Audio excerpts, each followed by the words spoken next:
నమస్తే welcome to popcorn media entertainment. రోజు వచ్చేసి ఏంటంటే మనము ఏదో ఒక మూవీ గురించి కానీ లేదంటే ఏదో ఒక డిస్కషన్ గురించి అయితే మాట్లాడుకుంటున్నాం కదా మూవీస్కి సంబంధించి.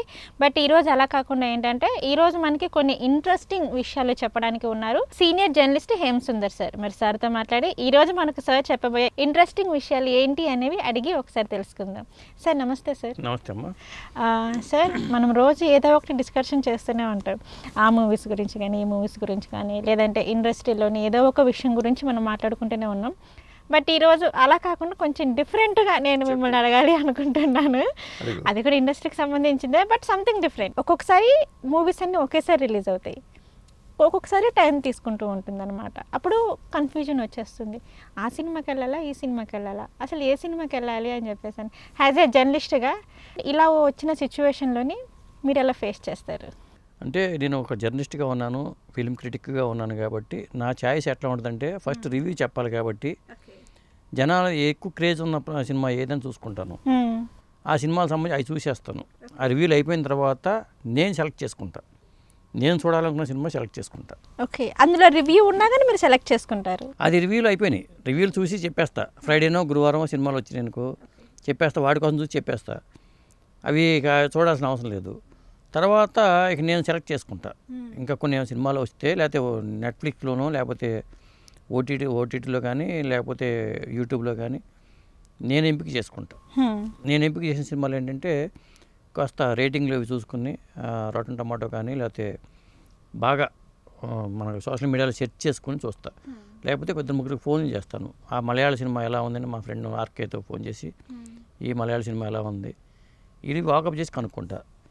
నాది అయిపోయింది. ఇప్పుడు భవానీ చెప్పాలి, నువ్వు ఎలా సెలెక్ట్ చేసుకుంటావు సినిమాలని? నేనైతే సార్ ఫ్రెండ్స్ వెళ్తారు కదా సార్, నేను కూడా అంతే సేమ్ యాజ్ ఇట్ ఈజ్ అన్నమాట. మనం చెప్పే దీన్ని బట్టి నిర్మాతలో ఎవరు టార్గెట్కి సినిమాలు చేయాలని ఐడియా వస్తుంది వాళ్ళకి కూడా. ఎగ్జాక్ట్లీ. బట్ నేను కూడా అంతే సార్, ఫస్ట్ మూవీకి ఈరోజు మూవీ రిలీజ్ అయింది అంటే ఫస్ట్ దాని రివ్యూ చూస్తా. ఓకే, దాని టాక్ ఎలా ఉంది అని చెప్పేసి. బట్ అయినా కూడా నేను దాన్ని యాక్సెప్ట్ చేయను. కొంతమంది మంచిగా ఉంది అంటారు, కొంతమంది బాగాలేదు అంటారు. బట్ నేను అది యాక్సెప్ట్ చేయను. అది వాళ్ళకి నచ్చలేదు కాబట్టి నచ్చలేదని చెప్పారు, ఓకే నాకు నచ్చొచ్చేమో అనేసి నేను అనుకుంటాను. ఫ్రెండ్స్ వెళ్తారు కదా సార్ మూవీకి, వెళ్ళిన తర్వాత మూవీ చూసారా అంటే చూసా అంటారు. ఎలా ఉంది అంటే కొంతమంది బాగుంది అంటారు, కొంతమంది బాగాలేదు అంటారు. అది కంప్లీట్ అయిన వెంటనే ఓకే నువ్వు మూవీ చూసావు కాబట్టి మూవీ మొత్తంలోని ఆ మూవీ మోరల్ ఏంటి అంట. మెయిన్ అది కదా కావాల్సింది, మూవీ మోరల్ ఏంటి అంట. సో అప్పుడు వాళ్ళు చెప్పిన దాన్ని బట్టి ఓకే వాళ్ళు రైట్ చెప్పారో రాంగ్ చెప్పారో నాకు తెలియదు, బట్ నేను చూడాలి అనుకుంటే చూసేస్తా, వద్దు అనుకుంటే చూడను. ఓకే, ఓవరాల్గా సినిమాల్లో నీకు అంటే సన్నివేశాలు నచ్చుతాయా, డైలాగులు నచ్చుతాయా, ఏమి నచ్చుతాయి? సమ్ టైమ్స్ అయితే నాకు డైలాగ్స్ ఇష్టం సార్. మూవీస్లలో మూవీ హిట్ అవుతుంది అంటే ఆ డైలాగ్ని బట్టే నాకు బేస్ చేసుకుని ఉంటుంది అని నాకు అనిపిస్తుంది. ఓకే, అంటే డైలాగ్ని బట్టి సన్నివేశం ఉంటుందని ఉంటుంది అనేసి అనిపిస్తుంది, అంతే. నాకైతే అలా ఇష్టం సార్. అర్జున్ రెడ్డి సినిమా చూసావా? చూసా సార్. ఆ సినిమాలో నీకేమి నచ్చింది? అందరూ అంటారు కదా సార్ అది నా పిల్ల అనేసని. నువ్వు ఎవరి పిల్లవి? నేనా మా నాన్న పిల్లని. ఇది చూసాక ప్రతి ఒక్కరు అంటారు, ప్రతి ఆడపిల్ల చెప్పే డైలాగ్ అదే, నువ్వు ఎవరి పిల్లవి అంటే నాన్న పిల్లని అనేసి అంటారు. అలా ఏం లేదు సార్, ఇక అంతే, అది కామన్ అంతే. ఇంకా ఆ సినిమా నాకు మొత్తంలో నచ్చింది ఏంటంటే సార్, అందులో ఒక పెద్ద ఆవిడ ఉంటుంది కదా సార్, విజయ్ దేవరకొండ గారికి గ్రాండ్ మదర్గా యాక్ట్ చేశారు కదా, తను డైలాగ్ చెప్తుంది కదా, చాలా నచ్చింది నాకు అది. ఎందుకు ముసలి చెప్పే డైలాగ్ ఇష్టం ఏంటి? పెద్దవాళ్ళు చెప్పే డైలాగ్స్ అనేవి చాలా బాగుంటాయి సార్. బికాజ్ వాళ్ళు ఆల్మోస్ట్ లైఫ్ని చూసేసిన తర్వాత లైఫ్ అనుభవం అనేది ఎలా ఉంటుంది అనేది వాళ్ళకి ప్రతిదీ తెలుస్తూనే ఉంటుంది కాబట్టి సో వాళ్ళు చెప్పే మాట మనకి చాలా ఇదిగా అనిపిస్తూ ఉంటుంది, అది నిజం అనిపించింది. ఓకే, ఏం డైలాగ్ అది? అదేంటంటే సార్ 2 డైలాగ్స్ ఉంటాయి సార్, బట్ ఒక డైలాగ్ గుర్తుంది, నాకు ఇంకో డైలాగ్ అంతా గుర్తులేదు. ఆ డైలాగ్ ఏంటంటే ఒక పర్సన్ మన కోసం వస్తారు అనుకున్నప్పుడు వెయిట్ చేయడంలో ఒక అర్థం ఉంది, కానీ ఒక పర్సన్ మన కోసం రారు అని తెలిసి కూడా మనం వెయిట్ చేస్తున్నాం చూడు, దాన్ని ఇంకేం చెప్పలేమని చెప్పేసి సంథింగ్ ఈ డైలాగ్ ఉంటుంది. నాకు అది బాగా నచ్చింది. అది ఒకటి. లైక్ ఇంకొక విషయం కూడా, ఇంకొక డైలాగ్ కూడా చెప్తుంది సార్ తను, చాలా బాగా అనిపించింది. ఇట్లా సమ్ ఏజ్ అంటే ఫాదర్ మదర్ ఏజ్లో ఉన్న వాళ్ళు కానీ, లేదంటే గ్రాండ్ మదర్స్ కానీ, గ్రాండ్ ఫాదర్స్ కానీ, ఇట్లాంటి వాళ్ళు ఫర్ సపోజ్ మీరు ఇలా చెప్పే కొన్ని మాటలు ఉంటాయి కదా సార్, అవి యువతని చాలా ఇన్స్పైర్ అంటే చేస్తాయి. పెద్దవాళ్ళ మాటని పెడజేవని పెట్టేవాళ్ళు కూడా ఎక్కువ మంది ఉంటారు. ఈడు నీకు తెలియదులే నాన్న, మా జనరేషన్ వేరు మీ జనరేషన్ వేరు అంటారు. మరి దానికి ఏమంటావు నువ్వు? దానికి నేను ఏమంటానంటే సార్, నేను చదువుకునే రోజుల్లోనే నేను 10th క్లాస్లో ఉన్నప్పుడు మా తెలుగు సార్ ఒక మాట చెప్పారు సార్. ఒక మాట అని కాదులే కానీ ఒక స్టోరీలా చెప్పారు. ఒక ఆడపిల్ల చిన్నప్పటి నుంచి మదర్ తనని చూసుకుంటూ ఉంటుంది. అరే నా మదర్కి అన్నీ తెలుసు, నాకేం తెలియదు, మా అమ్మకి అన్నీ తెలుసు, నన్ను చాలా బాగా చూసుకుంటుంది అనేసి అని చెప్తుందంట. ఒక 18 years రాగానే చిన్న మిస్టేక్ ఏదైనా అవ్వగానే అరే అమ్మకి ఏం తెలియట్లేదు, ప్రతిదీ నేనే చెప్పాల్సి వస్తుంది అనేసి అని అనుకుంటుందంట. మళ్ళీ 20 to 30 మధ్యలోకి రాగానే అప్పుడు పేరెంట్స్ ఏం చెప్పినా కానీ అరే ఏం తెలియదు, అన్నీ నేనే చెప్పాల్సి వస్తుంది, మీరు ఇలానే ఉంటే కష్టం కదా అనేసి అని అనుకుంటుందంట. తర్వాత 30 నుంచి అప్పుడు అరే మదర్ ఉంటే బాగుండును అన్న ఫీల్ వస్తుందంట. సో అక్కడ అర్థమైంది ఏంటి అంటే మదర్ పేరెంట్స్ పెద్దవాళ్ళు ఎప్పుడు కరెక్టే, కానీ మన ఆలోచన రాంగ్. అందుకని నీకు పెద్దవాళ్ళ మాటలు ఆ పర్సన్ చెప్పే మాటలు నీకు నచ్చుతూ ఉంటాయి డైలాగులుగా. నేను చెప్పింది కాదు సార్, నేను 10th ఉన్నప్పుడు మా తెలుగు సార్ చెప్పారు, రామకృష్ణ సార్ అని చెప్పేసి అని. నాకు చాలా మంచి మాట. సినిమాలో నిన్ను ఆకట్టుకున్న డైలాగులు ఇంకేమైనా ఉన్నాయో ఏ సినిమాలో అన్నా సరే? ఇలా చెప్పుకుంటూ వెళ్తే చాలా ఉన్నాయి సార్, కానీ కరెక్ట్ టైంకి గుర్తు రావట్లేదులే. కానీ ఫ్యామిలీ ఓరియంటెడ్గా కానీ, ఫ్యూచర్ ఓరియంటెడ్గా కానీ, లేదంటే లైఫ్ కానీ, ఇట్లా చాలా ఉన్నాయి. కొన్ని అయితే మనం మూవీస్ని చూసి నేర్చుకుంటారు. కొందరు అంటారు కదా సార్, బయట సొసైటీని చూసి, మనం పుస్తకంలో చదివింది ఓన్లీ మన మైండ్లోనే ఉంటుంది, బయట చదివింది అయితే మన అంటే ఫ్యూచర్ మీద ఎఫెక్ట్ పడుతుంది అని చెప్పేసి అని చెప్తూ ఉంటారు కదా. పుస్తకం చదివిన దానికన్నా బయట ప్రపంచాన్ని చదివిందే ఎక్కువ అనేసి అని. ఇదైతే నేను ఎక్కువ నమ్ముతా సార్. అంటే నీ సినిమాల్లో కామెడీ, సెంటిమెంట్, ఎమోషన్స్ ఇలాంటివి ఉంటాయి కదా, అంటే నువ్వు ఎమోషన్స్ కనెక్ట్ అవుతావా, ఫ్యామిలీ కామెడీ కనెక్ట్ అవుతావా, ఎలా? అన్నిటికీ కనెక్ట్ అవుతాయి సార్. నువ్వు నాకు నచ్చే సినిమా చూసావా? చూసా. దాంట్లో ఏం నచ్చిన డైలాగులు ఏమైనా ఉన్నాయా? సరదాగా చెప్పే డైలాగులు అన్నీ ఉన్నాయి సార్.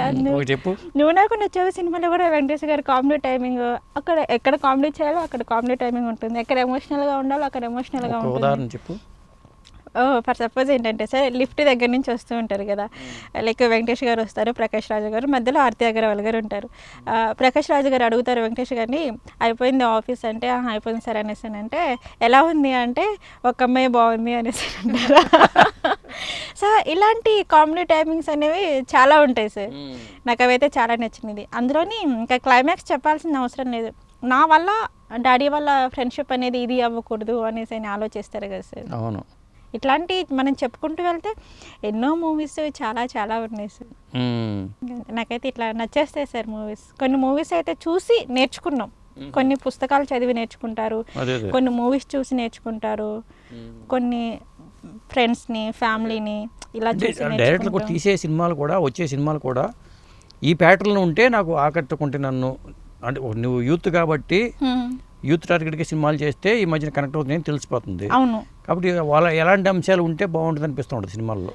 నాకు ప్రజెంట్ అయితే అనిపించేది ఏంటంటే సార్, చాలామంది ఏంటంటే సింగిల్ లైఫ్ను కోరుకుంటున్నారు, సింగిల్గా ఉండాలి అనుకుంటున్నారు. సింగిల్ అనే పేరు సినిమా కూడా వచ్చింది, సింగిల్ అనే సినిమా కూడా వచ్చింది. కాబట్టి సో నెక్స్ట్ వచ్చే జనరేషన్ అంతా మనం చూస్తూనే ఉన్నాం, అంతే ఏఐతోనే అయిపోతుంది. కాబట్టి సో ఇలా కాకుండా ప్రజలకు కొంచెం ఎథిక్స్, ఫ్యామిలీ, ఎమోషన్స్, ప్రతిదీ మనీతోనే కాకుండా కొన్ని ఎమోషనల్గా కూడా చూస్తే బెటర్ కదా అని అయితే నా ఒపీనియన్. అంతే, మనీ ఇంపార్టెంట్, కానీ మనీనే మనకి ఇంపార్టెంట్ కాదు కదా సార్, మనకి ఎంత ఉండాలో అంత ఉండాలి. కానీ కంప్లీట్గా సంక్రాంతికి వస్తున్న సినిమా చూసావా?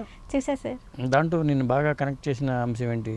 అందులో కనెక్ట్ చేసిన నవ్వుకోవచ్చు అనిపించింది, ఎమోషనల్గా అనిపించింది. అదే అంతే సార్. అంటే దాంట్లో ఫ్యామిలీ లైఫ్ బాగానే కనిపిస్తుంది, ఫ్యామిలీ సినిమాగా చెప్పొచ్చు. నువ్వు సింగిల్ అన్నావు కాబట్టి, ఇప్పుడు కలిసి ఉన్నావురా అనే సినిమా అప్పట్లో వచ్చింది, మనం కలిసి ఉంటే అంత మంచిది ఫ్యామిలీ అనేది, అది ఒక మెసేజ్ ఉంది సినిమాలో. అవును, సినిమాల్లో అట్లా మెసేజ్ ఉండాలి. ఓకే, సంక్రాంతికి వస్తున్నాం దాంట్లో, అందులో కూడా ఒక మెసేజ్ అనేది ఉంది.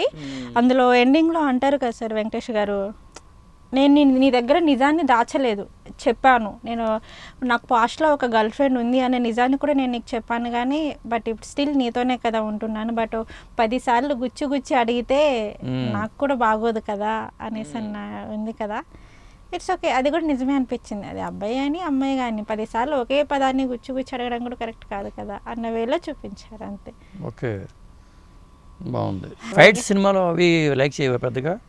తక్కువ సార్, నాకు వైలెన్స్ అంటే కొంచెం డిస్టెన్స్. అంటే ఈ మధ్యకాలంలో నువ్వు చాలా ఈ మధ్యకాలంలో వచ్చిన సినిమాలు ఉంటాయి. ఈ సంవత్సర కాలంలో మన మధ్యన కోర్ట్ అని వచ్చింది, కోర్ట్ మూవీ చూడలేదు. తర్వాత 90s కిడ్స్ అని ఒకటి వచ్చింది, ఈటీవీ విన్లో ఉంది. కొన్ని సత్యం సుందరం అనే సినిమా వచ్చి ఇట్లా కొన్ని సినిమాలు వచ్చినాయి. వీటిలో నీకు ఏ ప్యాటర్న్లో సినిమాలు బాగా? ఇవన్నీ నచ్చాయి సార్. 90s కిడ్ బాగుంది అన్న 90s కిడ్ చూశాను. ఒక చిన్న కథ అని చెప్పేసి నివేదా థామస్ యాక్ట్ చేశారు. ఆ సినిమా చూద్దాం అనుకున్నా, ఇంకా నేను చూడలేదు సార్. మీరు చెప్పినట్లుగానే సత్యం సుందరం ఆ సినిమా కూడా చాలా బాగా అనిపించింది సార్. ఎందుకంటే చిన్నప్పటి ఫ్రెండ్ మనల్ని గుర్తుపెట్టుకోకపోవడం, ఆ ఫ్రెండ్ మనల్ని అంత బాగా ట్రీట్ చేయడం, ఆ కాన్సెప్ట్ కూడా కొంచెం ఇంట్రెస్టింగ్గానే అనిపించింది. అంటే డైరెక్టర్లో ఎక్కువగా ఇలాంటి కాన్సెప్ట్స్ మీద ఫోకస్ పెట్టి డైలాగ్స్లో డెప్త్ ఉండాలి, అంతే కదా. ఇప్పుడు నీకు డెప్త్ ఉన్న డైలాగ్స్ ఉంటే నీకు బాగా నచ్చుతున్నాయి. నాకు అది జనరల్గా నీ ఇది అవును, జనరల్గా కూడా అంటే సాధారణంగా కామన్గా ఒక ఒపీనియన్ వస్తుంది. నీలాంటి వాళ్ళే ఉండొచ్చు మిగతా యూత్, నువ్వు యూత్ కాబట్టి ఎక్కువ సినిమాలకు వెళ్ళేది మీలాంటి యూత్ వెళ్తున్నారు. ఫ్యామిలీస్ పెద్ద వాళ్ళు వెళ్తల్లా, వాళ్ళ ఇంట్లో ఓటీటీలో చూస్తున్నారు. అలాంటప్పుడు నిర్మాతలు కూడా ఎవరిని టార్గెట్గా పెట్టుకుని సినిమాలు చేయాలనే ఆలోచన వస్తుంది. డైరెక్టర్లు కూడా ఎవరిని టార్గెట్గా పెట్టుకుని సినిమాలు చేయాలి, ఎలాంటి సినిమాలు చేయాలి, ఎలాంటి డైలాగులు రాయాలనే ఆలోచన వస్తుంది. అందుకోసం అడుగుతున్నా. ఇది ఉంటుంది సార్, ఎందుకంటే నాకు తెలిసి ప్రజెంట్ యూత్ని మనము సొసైటీని బేస్ చేసుకుని మూవీస్ తీస్తేనే కరెక్ట్ అనిపిస్తుంది. ఇప్పుడు మనం చూసాం సార్, ఇప్పుడు 8 వసంతాలు కానీ, మనకి సీతారామ మూవీ కానీ, ఇలాంటి మూవీస్ మనం చూసుకున్నట్లయితే ఇవి ప్రజెంట్వి కాదు, పాస్టే. కాకపోతే ఏంటంటే ప్రజెంట్లో చూపించారు, ఎందుకంటే క్లిక్ అవుతుంది అనేసి అని. అలా ఉన్నదాన్ని ఇప్పుడు ఇలా చూపించారంటే అబ్బా ఎంత అద్భుతంగా ఉంది అనేసి అనిపిస్తుంది. ఓకే, మరి మళ్ళీ కలుసుకుందాం. ఓకే సార్, ఇంకో టాపిక్తో మనం వెళ్దాం. Okay sir, thank you sir. Thank you.